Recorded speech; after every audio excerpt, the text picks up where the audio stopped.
Is building not one, not two, but 3 tunnels as part of a 600 million dirham mega project around the World Trade Center and DIFC.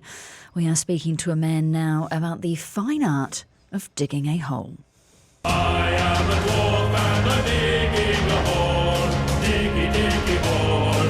Diggy, diggy hole. I am a dwarf and I'm digging. Roger Cruickshank, Senior Director, Regional Transportation Lead, our engineering insight this morning from AtkinsRéalis. It is fabulous to see you again. Thank you.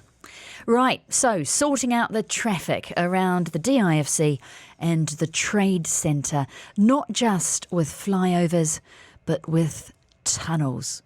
What do you make of the tunnel idea?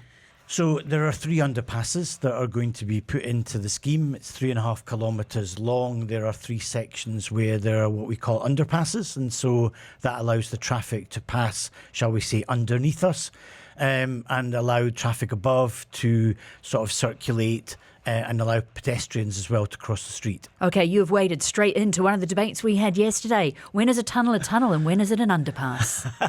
Right. So generally, a tunnel has a full roof, whereas an underpass has sort of gaping sides to it. So as you move down through an underpass, you can still see the sky above you.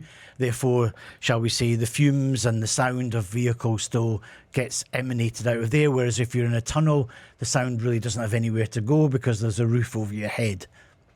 Right, so with the underpass, there's gaps above you because it's the flyovers that are above you rather than a roof. In general, or you know that the walls, the retaining walls are still to each side of you as you're going down 6 or 8 metres to then actually do the underpass as well. So it's generally open still to the world, so to speak. So these are underpass-I rather than tunnels? They are, yes. Because when you see the drawings, there's still traffic above, and of course you can still see the traffic below, so to speak. So that's quite common in urban areas, that it isn't necessarily a full tunnel. However, one of the sections obviously links to Sheikh Zayed Road, and that does go underneath, and that is a slightly longer section, and therefore you might want to call that a tunnel because obviously it has a roof associated with it. OK, why would you want an underpass rather than a tunnel? What's the advantages and disadvantages? I can't believe I'm having this conversation. In general, it's about cost, and it's also about elements of flexibility, and it's also about elements of, you're trying to be cost effective in what you're doing. So you're basically, shall we say, digging a hole effectively to put the traffic through, and then you're putting a slab over the top in order that pedestrians and vehicles can actually still make movement. Whereas a tunnel, obviously, it's physically not seen at all in general, and it's obviously generally for longer sections and awfully more complicated things as well, like going under rivers or through very densely constructed areas of the cities. OK, what about the idea to just go under full stop? Is it a better way of dealing with traffic in that area? And your officer is in that area, so you've got first-hand experience of this. Is it going to allow a better traffic flow than going over? Right, so there's the debate about whether things are an underpass or an overpass.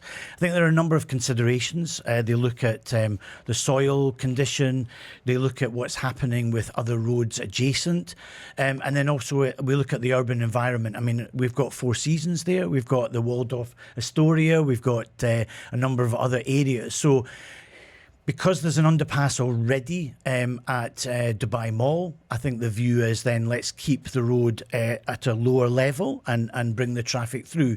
Whereas you could look at Saquim Road, where it's a bit more commercial, a bit more industrial, where an overpass, a bridge has been used rather than an underpass. But I think where you've got Four Seasons, you've got pedestrian movement with DIFC, I think it makes more sense for it to be down rather than up. Right, so you're not looking out the window of your suite onto a bridge or something like that. And of course the underpass takes most of the traffic, and then above you can have pedestrian movement happening, and part of the scheme is to have cycle routes and walks so that when you wake up early in the morning from the Four Seasons you could go for a quick walk before getting to your business meeting. How much of a difference, I mean, and you've looked at the plans here, is it going to make? Well, it's going to make a difference. That area at the moment is rather congested, particularly during event times. You've got DIFC, you've got DWTC, and there are traffic lights there that slow down the traffic a little bit, and I think people get a little bit frustrated in that area. So what RTA are planning to do is to make a smooth run of traffic using underpasses, and then having more pedestrian movement above, and I think it will make a clear difference in what is a little bit of a challenging part of the city. Your diplomacy is a wonderful thing, Roger. Talk to me about what we are digging through when we are digging these holes. Environment-wise, the makeup of the earth. It's sand and limestone, so it's a fairly softish kind of ground condition. And obviously there can be some issues around the water table as well, so there can be the sort of dewatering aspects that need to be considered. When we put in construction, it squeezes the water out of the sand. That needs to be dealt with. But these are things that Dubai's been accustomed to for quite a long time in terms of what it needs to do. It has the the contractors are adept at making sure they put in the right retaining structures in order to make sure that everything is shored up properly. Is it harder or more expensive to dig a hole, a tunnel, or an underpass through sand than other materials?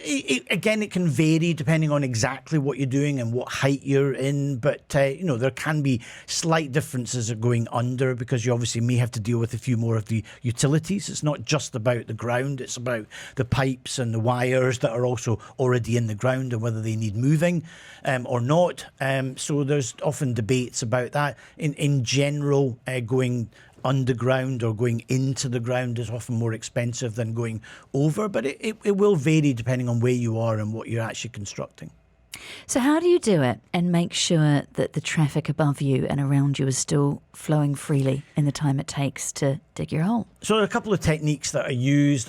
One is to, as you may have seen, if any of you have driven near the King's School, at the moment on Mustaqbal, the contractor broadens out the roadway as best he can, and then he uses the bit in the middle to excavate and create the underpass, or he takes one side of the road and moves you onto the other. So what generally the contractors do is they use every inch of space that they can, at least temporarily, to move and provide and create an area, and then that generally moves as they take the sequence of constructing the tunnel over the programme. As the city gets busier and as we find more and more ways to deal with the increasing number of cars on the roads, are we increasingly going to have to go under rather than over because of the things we have to work around, buildings, metros, etc.? Yeah, look, I think this is we're at probably a very interesting point in our development of Dubai. I mean, Bangkok made the decision to go above ground, so to speak, and it has lots of flyovers. Birmingham and a few other cities around the world did exactly the same. I think Dubai wants to balance that, and certainly I think wants to look at seeing how it can be done. But when you start to think more about going underground, you start to think of the other factors like safety, because obviously evacuation of a tunnel is slightly harder than if you're just at the side of the road, and also ventilation, because obviously it's a hot climate. And you clearly need to manage and maintain tunnels, which in this heat is something to consider. AtkinsRéalis Senior Director Roger Cruickshank speaking to us about going underground.